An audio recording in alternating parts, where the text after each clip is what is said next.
All right, so today is Get Your Weight Up Friday. So I made a little trip down to my local coin shop to put my money where my mouth is, as far as trying to get some actual physical silver. And I actually want to take a quick minute to do a little historical update on just some things I think is interesting in regards to the paper and the metal connection. And so here in front of me, I have a couple items here that we're going to dive into. All right, so in front of me, I have a United States notes and as well as some gold. And here I got my metals guy. Appreciate you for taking time to just do this little brief update for me. But in here to purchase some silver. And of course, I can't help but notice these wonderful notes you have here. Yep. And so if you don't mind, just for the sake of a quick history lesson, give us the rundown on the connection between these two items in front of us right here, if you don't mind. Sure.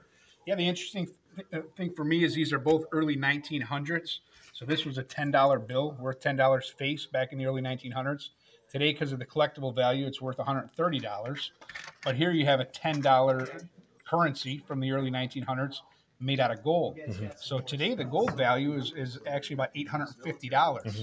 So if you bought a $10 bill, it still is only $10, although it has a lot lower buying power than it did back then.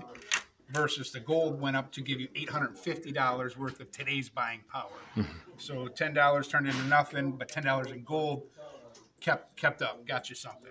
Yeah. So nowadays, this note right here, this is a gold note, which is no longer circulation. And so one thing I was just recently looking at was the fact that as of now, this is still a legal tender instrument, but it has no connection. You can't redeem it or nothing like that for it. But yet this note here still has the purchasing power of 10, but you would never exchange it for $10 because it's worth a lot more. As you got here, it's $130. And so give me a little idea as to, based upon what you're experiencing now.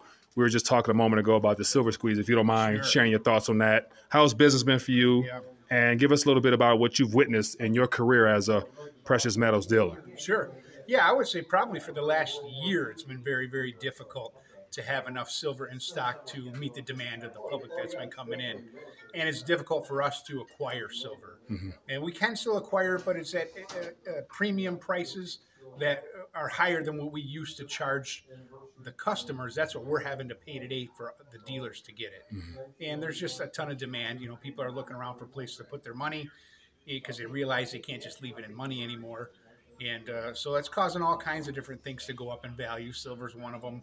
Collectibles, real estate, and Rolex watches. I mean, everything is going up in value as people can't get rid of their money fast enough. Mm-hmm. Yeah, and I like to be even more specific, distinguish between lawful money and currency. Sure. Because there's more than enough currency floating around nowadays with quantitative easing, you got stimulus checks, and all types of things out here. So it's a lot of currency looking for a home. Yeah. And I think, of course, precious metals having historical importance has never been more important, I imagine, in probably human history. Probably, in my opinion. What would you say about that?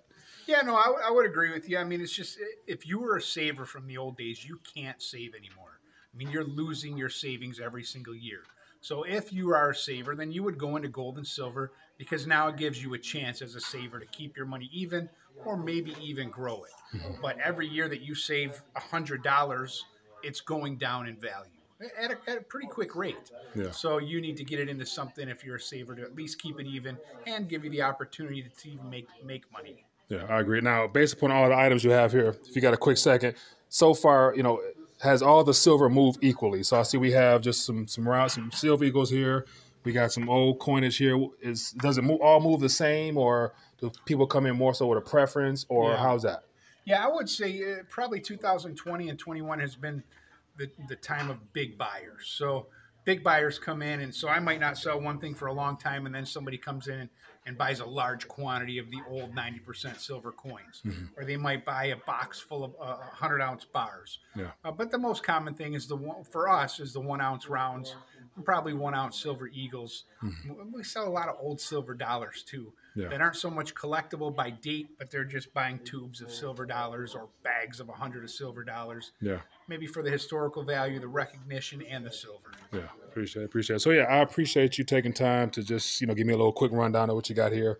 And so there is still silver available for those that are interested to get their weight up. And so definitely, I'm trying to encourage people more so nowadays to connect with their local coin dealers, as opposed to just relying upon the online situation because of all the intermediaries between you actually placing an order and actually getting it in the mail. It has to go through some loopholes. and I think pretty soon it's going to become difficult to actually do business online, possibly on the online sales stuff. So, but Yeah. yeah, but I appreciate you taking time and Sure. sharing, give me a little Sure thing. rundown. So thank Thanks you for doing doing what you so. do. Yep. All right.